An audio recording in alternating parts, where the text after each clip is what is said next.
मध्य प्रदेश के कैबिनेट मंत्री राजेंद्र शुक्ला जी का आज सिंगरौली जिले में एक दिवसीय दौरा रहा, जहां पर बता दें कि काफ़ी भारतीय जनता पार्टी में उत्साह देखने को मिली। वहीं बीजेपी कार्यालय में बैठक की गई और रणनीति आगामी विधानसभा चुनाव को लेकर बनाई गई, किस तरह से चुनाव किया जाए और सभी विधानसभा में जाकर कार्यालय में बैठकर चर्चाएं की गई कि आगामी विधानसभा में क्या तैयारी रहेगी।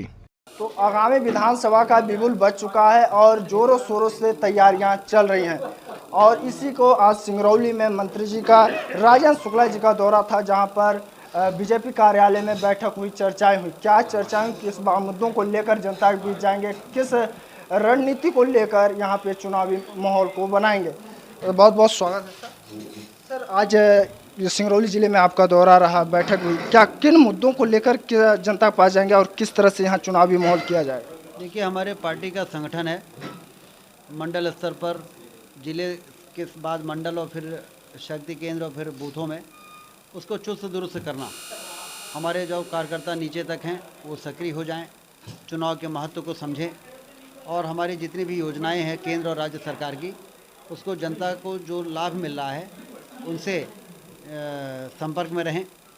ये कुल मिला के कार्यक्रम है जिसके अंतर्गत ये पूरा चुनाव अभियान चलेगा और हमारी जो उपलब्धियां हैं वो विरोधी चाहे कितना भी विरोध कर ले, लेकिन हमारी उपलब्धियों पर उसकी आलोचनाएं पानी नहीं फेर सकती है। कांग्रेस के लोग चाहे कितनी भी आलोचना करें, लेकिन जो काम, जो लकीर भारतीय जनता पार्टी की सरकार ने खींच दी है वो उनकी आलोचना से कोई उसका फ़र्क नहीं पड़ता है। जनता सब समझती है कि कांग्रेस की सरकारें रही हैं तो किस तरह से बीमारू राज्य का कलंक लगा और भारतीय जनता पार्टी की सरकार आ गई तो किस तरीके से हर क्षेत्र में विकास के काम हुए और इसी वजह से तो बीमारू राज्य का कलंक मध्य प्रदेश के माथे से हटा है।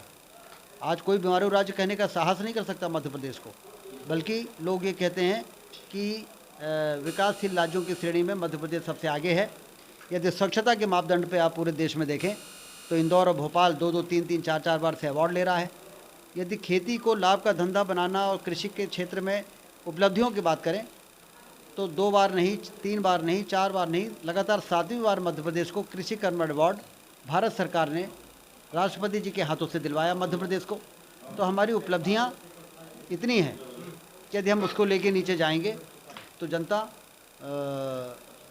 हमें ही अपना आशीर्वाद देगी।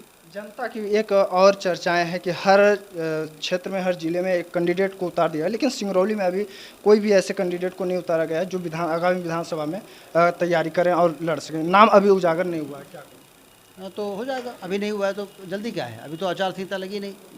अभी तक तो आपने देखा होगा कि आचार संहिता लग जाती थी, पर्चा भरने की डेट आ जाती थी, फिर पर्चा भरने के 2 दिन पहले कैंडिडेट डिसाइड होते थे।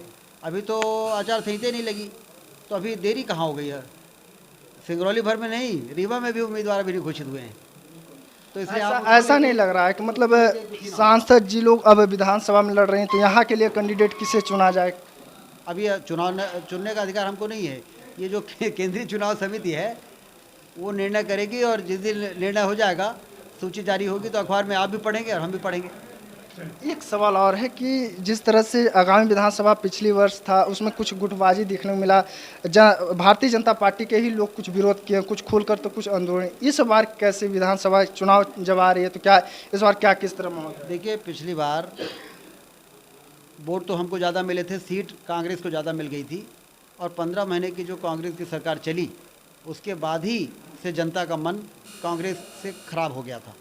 15 महीने की सरकार ने उनके पहले के कुशासन को फिर से याद को ताज़ा करा दिया और इसलिए भारतीय जनता पार्टी को इस बार 150 सीटों से ज़्यादा का समर्थन जो 2003 में मिला, जो 2018 में मिला, वो 13 में मिला, 8 में मिला।